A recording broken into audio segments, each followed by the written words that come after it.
In the early days of the lottery, it was greatly publicized. In fact, there are photographs from the very first event with the lottery when they had this sort of enormous, I don't know what to call it. It was this enormous piece of machinery that they would pick the numbers out of it. It was like a tumbler. It would go back and forth and back and forth.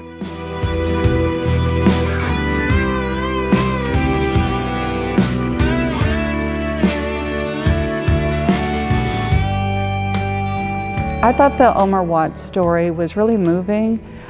He was the first $1 million winner. I'm sure from the lottery standpoint, it was also a wonderful illustration of how life-changing winning the lottery could be. His story was he had grown up poor and had also been living in very poor circumstances. And so after he won the money, he gave an interview. And the first thing he did that night was he took his family out to McDonald's, and he told an interviewer that it was not going to change the way he lived. He was not going to live like a big shot. He'd never had money his whole life, and he wasn't going to basically squander it.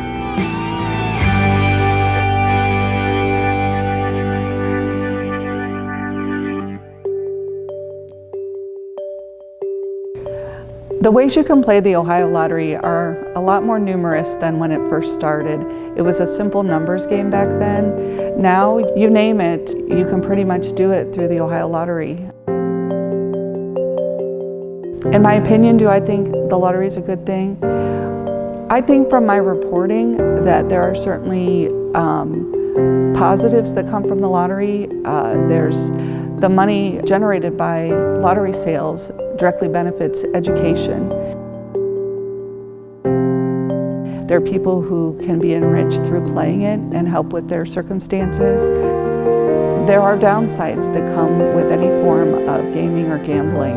There's the risk of problem gambling, there's the risk of addiction, and so, that's a very real side of it too.